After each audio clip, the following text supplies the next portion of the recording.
दोस्तों, इस वीडियो में आप देखेंगे एक फैंटेसी एडवेंचर मूवी की कहानी। ये यूरोपियन फिल्म रहस्य और रोमांच से भरपूर है, जिसका शानदार अंत आपके दिल को छू जाएगा। इसलिए वीडियो को पूरा आखिर तक जरूर देखें। चलिए अब कहानी शुरू करते हैं। फिल्म की शुरुआत होती है इटली के मिलान नगर से, जहां किसी घर में एक बच्चे का जन्म होता है। रात होने पर जब बच्चे की मां सोई हुई होती है, तभी वहां सौभाग्य का आशीर्वाद देने वाले दो देवदूत बार्ड और एरिक प्रकट होते हैं। दोनों उस नवजात बच्चे को सौभाग्य का आशीर्वाद देने ही वाले होते हैं कि तभी दुर्भाग्य की देवी की दूत एडिना वहां प्रकट होती है और कहती है, इस बच्चे का नाम जॉय है ना? दोनों देवदूत कहते हैं हाँ, पर तुम यहाँ क्यों आई हो? एडिना कहती है, अपना काम करने। मैं इसे दुर्भाग्य का श्राप देती हूँ। इसका दिल टूटेगा और इसे गरीबी मिलेगी। इस पर हमेशा मौत का खतरा भी मंडराएगा। जल्दी ही ये बच्चा अपनी माँ से दूर हो जाएगा और इसे बचपन से ही अनाथ और बेसहारा होकर रहना पड़ेगा। ये सब सुनकर बार्ड उसे टोकते हुए कहता है, बस बहुत हुआ। एक आदमी के जिंदगी में जितने भी दुख होने चाहिए,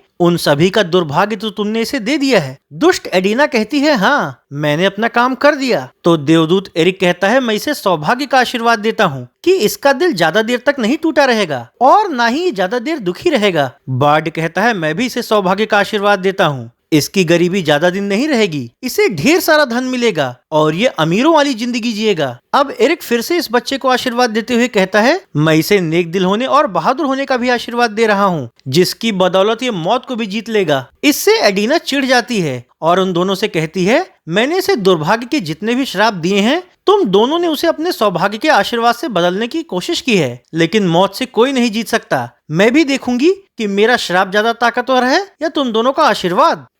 इस घटना के 7 साल बाद इसी मिलान नगर के एक अमीर घड़ी निर्माता को अपनी घोड़ा गाड़ी से कहीं सफर करते हुए दिखाया जाता है। रात होने पर जब बॉब नाम का ये अमीर घड़ी निर्माता जंगल के रास्ते पर होता है, तभी उसे थोड़ी दूरी पर रोशनी दिखती है। वहां से आ रही सिक्कों की खनखनाहट की आवाज सुनकर वो घोड़ा गाड़ी से उतरकर उस ओर चलकर जाता है, जहां उसे एक ऐसी गुफा दिखती है जहां सोने के सिक्कों का ढेर लगा हुआ होता है और दो आदमी उन सिक्कों की गिनती करते हुए उन्हें बोरियों में डाल रहे होते हैं। इतना सारा धन देखकर लालची बॉब की आंखें चौंधिया जाती है और वो उन दोनों से पूछता है, तुम्हें इतने सोने के सिक्के कहाँ से मिले? दोनों कहते हैं, इससे तुम्हारा क्या लेना देना, जाओ और जाकर अपना काम करो। तो धन का लोभी बॉब कुछ सिक्के बटोरते हुए कहता है, अगर इसमें से मैं थोड़े से सिक्के ले लूं तो क्या हो जाएगा? दोनों कहते हैं, बिल्कुल नहीं, क्योंकि ये सारे सिक्के सिर्फ जॉय को मिलेंगे, वो भी तब जब वो तुम्हारी बेटी लारा से शादी करेगा। ये सुनते ही बॉब चौंक जाता है और पूछता है, आखिर ये जॉय कौन है और तुम लोगों को मेरी बेटी का नाम कैसे पता? आखिर तुम लोग हो कौन? लेकिन वो दोनों उसकी इस बात का जवाब दिए बिना ही उसे वहां से जाने के लिए कहते हैं।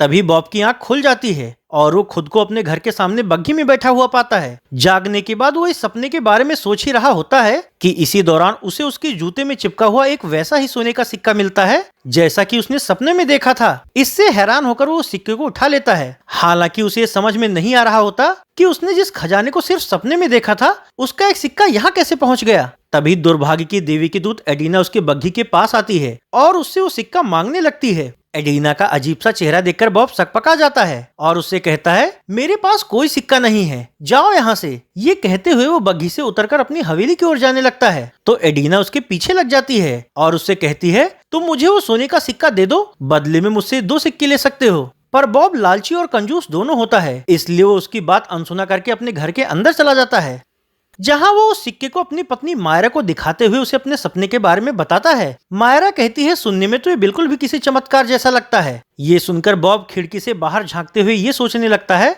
कि आखिर वो औरत कौन थी और वो इस सिक्के को पाने के लिए इतनी जिद क्यों कर रही थी। उसे अपने सपने की वो बात भी याद आती है जिसमें सिक्के गिनने वाले ने उससे कहा था, ये सारा धन सिर्फ किसी जॉय को ही मिलेगा। तो सपने की बात का टेस्ट लेने के लिए वो सिक्के को नीचे गिराकर देखने लगता है कि क्या ये सिक्का भी जॉय को ही मिलेगा। उसी दौरान एडिना नीचे आकर उस सिक्के को उठाने लगती है, लेकिन दोनों देवदूत बार्ड और एरिक इंसानी रूप में आकर उसे सिक्का उठाने से पहले ही पकड़ लेते हैं और वहां से लेकर किनारे चले जाते हैं। तभी जॉय नाम का एक लड़का वहां आता है और सिक्का उठाकर वहां से जाने लगता है। तो खिड़की से सब देख रहा बॉब तेजी से नीचे की ओर भागता है, जबकि जॉय के हाथ सिक्का लग जाने की वजह से एडिना का चेहरा मुरझा जाता है। दोनों देवदूत एडिना से कहते हैं, हम जॉय को तुम्हारे श्राप से अभागा नहीं होने देंगे, वो अमीर बनेगा और अच्छी जिंदगी जिएगा। तो एडिना कहती है, देखना, मेरा श्राप तुम दोनों के आशीर्वाद पर भारी पड़ेगा। दूसरी ओर बॉब उस लड़के के पीछे जाता है और उससे सिक्का छीनकर कहता है, तुम्हारा नाम क्या है? लड़का कहता है, जॉय। मेरे सपने में 2 अजनबी आए थे। उन्होंने मुझसे कहा मुझे आपके घर के सामने सोने का सिक्का मिलेगा, इसीलिए मैंने इस सिक्के को उठाया था। ये सब सुनकर बॉब का माथा ठनक जाता है। सपने में दिखे धन और बताए गए लड़के का नाम मेल खाने से उसे यकीन हो जाता है कि हो ना हो ये वही लड़का है जिसे उसकी लड़की से शादी करने पर ढेर सारा खजाना मिलने वाला है। इसी लालच में आकर मतलबी बॉब जॉय को अपने घर ले जाता है।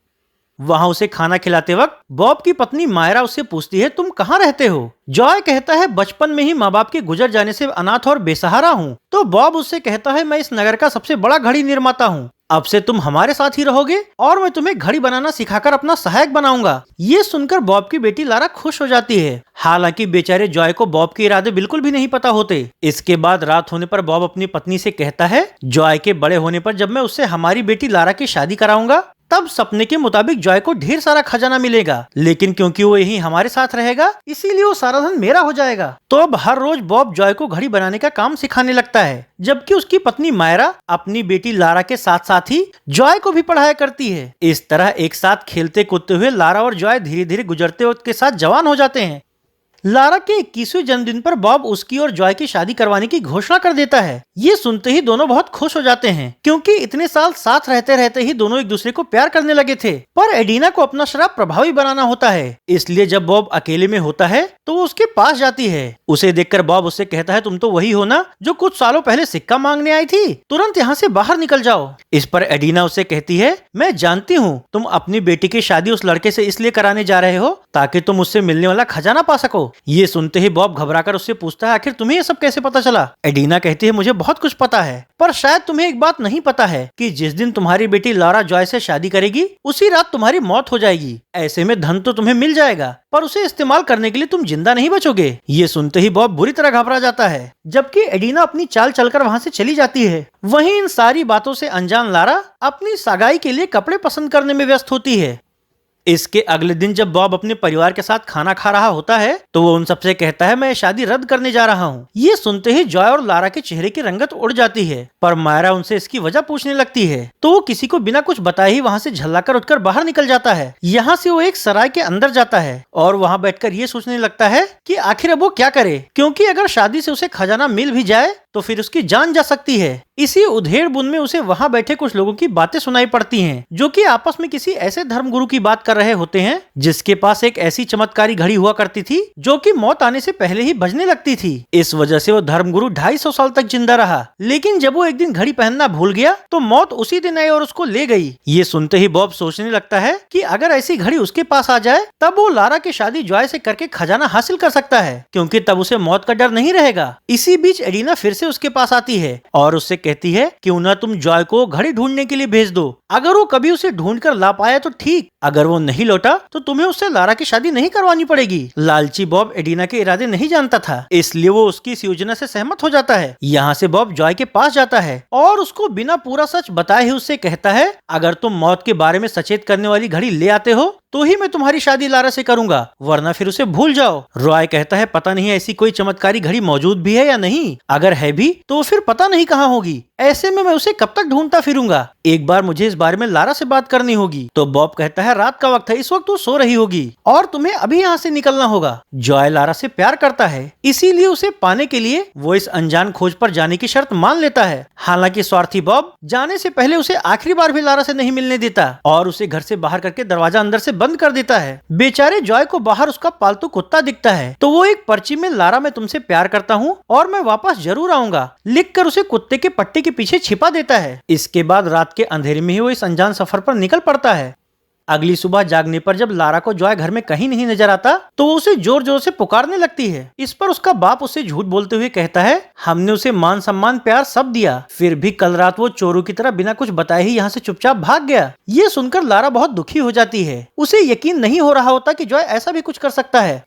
अगले सीन में जॉय को दिखाया जाता है जो इधर उधर भटकते हुए अलग अलग लोगों से उस चमत्कारी घड़ी के बारे में पूछ रहा होता है, पर कोई भी उसे उस घड़ी के बारे में नहीं बता पाता। भटकते भटकते ही वो एक जंगल में पहुंच जाता है जहां दोनों देवदूत जो कि हमेशा से उस पर नजर रखे हुए होते हैं उससे इंसानी रूप में मिलते हैं, पर जॉय उनके बारे में कुछ भी नहीं जानता था। वो दोनों उससे कहते हैं हम एक अनजान सफर पर घूमने निकले हैं, अगर तुम चाहो तो तुम भी हमारे साथ चल सकते हो। तो जॉय अकेले चलने की बजाय उनके साथ ही आगे बढ़ने लगता है। ये देखकर एडिना भी छिप छिप कर उनके पीछे जाने लगती है। रात होने पर जॉय विश्राम करने के लिए दोनों के साथ एक जगह रुकता है और उन दोनों को अपनी समस्या बताकर चमत्कारी घड़ी के बारे में पूछने लगता है। तो बॉड और एरिक उससे कहते हैं ऐसा लगता है कि उस घड़ी निर्माता ने तुमसे पीछा छुड़वाने के लिए तुम्हें एक काम सौंपा है। इसी बीच एडिना वहाँ आती है और जॉय से कहती है मैं तुम्हें उस घड़ी तक ले जा सकती हूँ। इस पर इंसानी रूप में वहाँ मौजूद दोनों देवदूत जॉय को उस औरत से सतर्क करने लगते हैं, लेकिन फिर भी वो खुलकर उसे उसकी सच्चाई नहीं बता पाते। जॉय उनसे कहता है जैसे तुम दोनों मेरे लिए अजनबी हो वैसे ही ये भी अजनबी है, इसलिए अगर ये मुझे घड़ी तक ले जा सकती है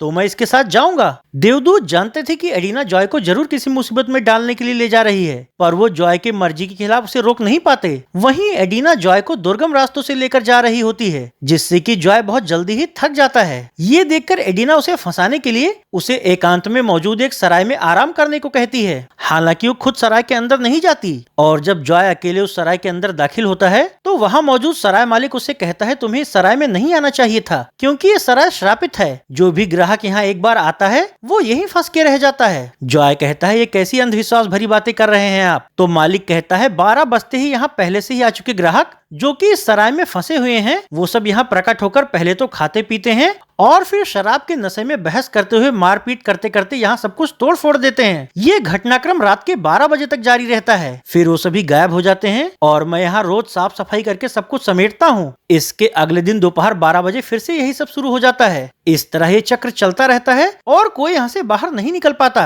हालांकि जॉय को इन सब बातों पर यकीन नहीं हो रहा होता, पर 12 बजते ही ठीक वैसा ही सब कुछ होने लगता है जैसा कि सराय मालिक ने उसे बताया था। उपद्रव करते हुए वो लोग जॉय से भी मारपीट करने की कोशिश करते हैं। तो जॉय वहाँ से निकलकर भागना चाहता है लेकिन श्राप की वजह से वो वहाँ से बाहर नहीं जा पाता। ये सारा घटनाक्रम रात तक जारी रहता है। दोनों देवदूत जब खिड़की से जॉय को इस तरह पिटते हुए और मुसीबत में पड़े हुए देखते हैं तो वो एडिना से कहते हैं हमने ही बॉब को सपना दिखाकर उसे जॉय को अपने पास रखने के लिए प्रेरित किया था ताकि तुम्हारे श्राप से वो अभागों वाली जिंदगी न जिए। तुम्हारी वजह से उसके माँ बाप मरे और अब तुमने उसे लाकर इस श्रापित जगह पर फंसा दिया ताकि एक दिन वो इन शराबियों के उपद्रव में मार दिया जाए। एडिना कहती है हाँ अब तुम्हें समझ आ रहा होगा कि मेरा श्राप तुम लोगों के आशीर्वाद से कहीं ज्यादा प्रभावशाली है। तभी रात के 12 बज जाती हैं और इन लोगों के सामने ही सराय से जॉय समेत सभी ग्राहक गायब हो जाते हैं। दूसरी ओर लालची बॉब एक अधेड़ उम्र के रईस आदमी से लारा का रिश्ता तय करके उसकी खुशामद कर रहा होता है। लारा इस शादी के लिए तैयार नहीं हो रही होती तो बॉब उसके पास जाकर उससे कहता है तुम जिसके चक्कर में अपनी जिंदगी बर्बाद कर रही हो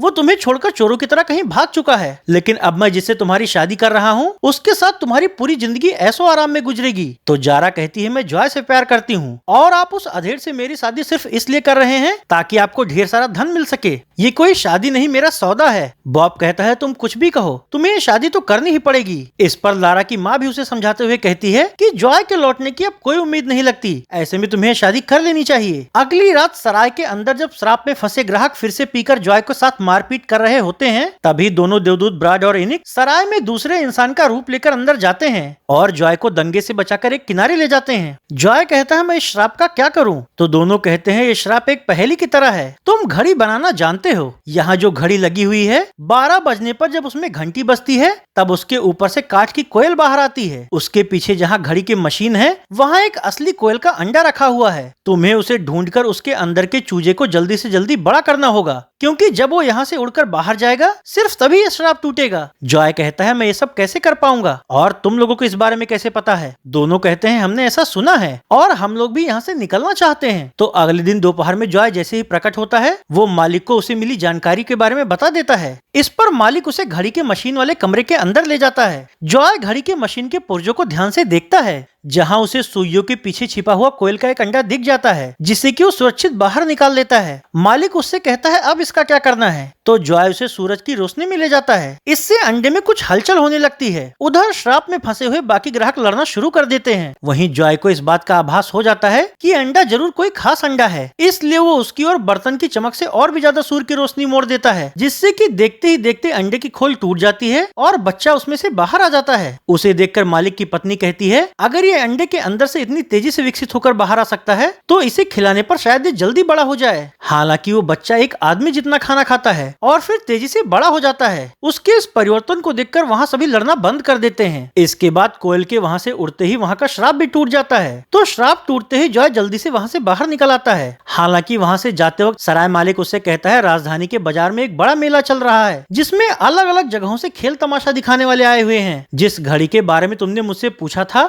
हो सकता है वहाँ तुम्हें उसके बारे में कोई जानकारी मिल जाए। तो जॉय जंगल के रास्ते राजधानी की ओर जाने लगता है, जहाँ बार और इरिक भी एक दूसरे इंसान के वेश में जाते हैं। हालांकि एडिना वहां भी उनका पीछा नहीं छोड़ता। उसे वहां देखकर दोनों देवदूत उससे कहते हैं, तुमने उसे श्रापित सराय में फंसाया और अब यहाँ भी आ गई हो। वो कहती है, हाँ।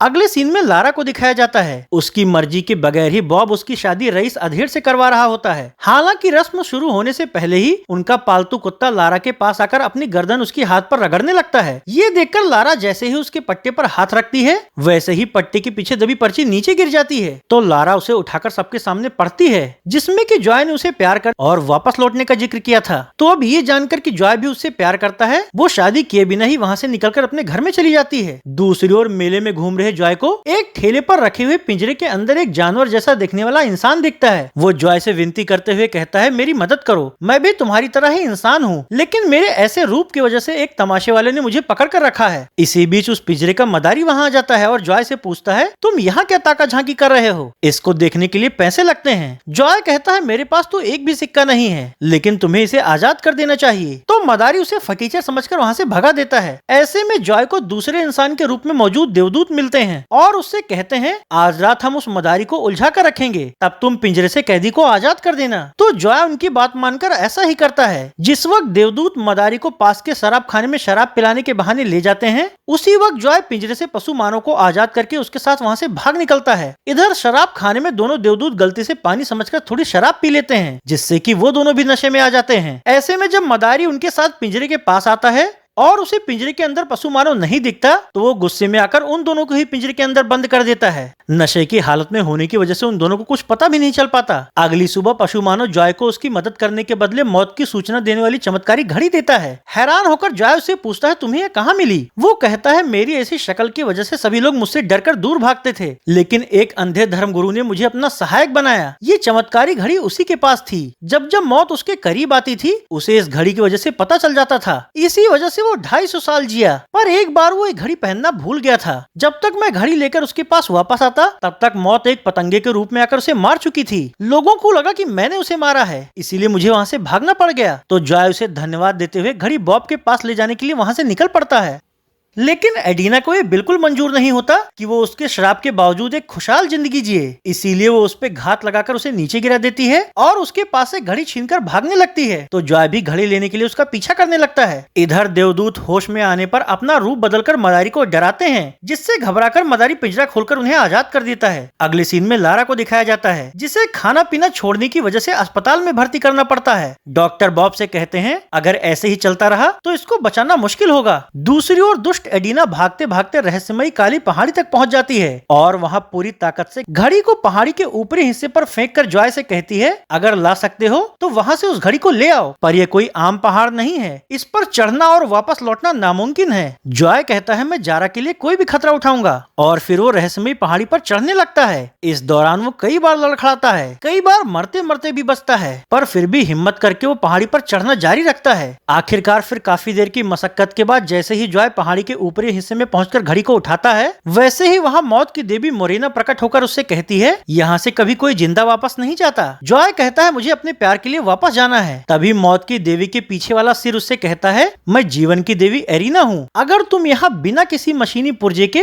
समय बताने वाली घड़ी बना दो तो मैं तुम्हें यहाँ से जाने दूंगी। ये सुनकर जॉय सोच में पड़ जाता है, लेकिन फिर वो वहाँ पड़ी लकड़ी से 12 अंक बनाकर उस पर सूर्य की छाया से बनने वाली समय घड़ी बना देता है। इससे खुश होकर जीवन की देवी उसे जाने की इजाजत दे देती है, पर मौत की देवी उससे कहती है तुम्हारी प्रेमिका इस समय अस्पताल में जिंदगी और मौत की जंग लड़ रही है। अगर तुम मेरे पतंगे से पहले उस तक पहुंच जाते हो तो ही वो जिंदा बच पाएगी, वरना वो मर जाएगी। तो जॉय वहाँ से जाने लगता है। इस दौरान जीवन की देवी उसकी मदद के लिए उसके साथ जीवन का प्रतीक एक तितली भेजती है। इसके बाद जॉय पहाड़ी से उतरकर तेजी से अस्पताल की ओर भागता है। मौत का पतंगा और तितली भी उसी ओर उड़ रहे होते हैं। हालांकि जॉय अस्पताल पहले पहुंचकर मरणासन अवस्था में पड़ी हुई जारा को देखकर रोने लगता है। इसी दौरान पतंगा जारा पर बैठने ही वाला होता है कि उससे पहले तितली उस पर बैठ जाती है, जिससे कि जारा जिंदा बच जाती है। वहीं घड़ी मिल जाने के बाद बॉब जॉय से लारा की शादी करवा देता है, पर बॉब के मन में आता है क्यों ना इस घड़ी को खोलकर देखा जाए कि ये कैसे काम करती है। तो वो जैसे ही घड़ी को खोलता है उसी दिन मौत का पतंगा आकर उसे मार डालता है। इस घटना के 2 दिन बाद 2 बैंक वाले जॉय के पास आकर उससे कहते हैं कि तुम्हारे दादाजी ने कुछ सोने के सिक्के जमा किए थे, जो कि ब्याज की वजह से बढ़कर एक बड़े खजाने में बदल चुका है। तो जॉय वो सारा खजाना ले लेता है और इस तरह फैंटेसी फिल्म ही खत्म हो जाती है।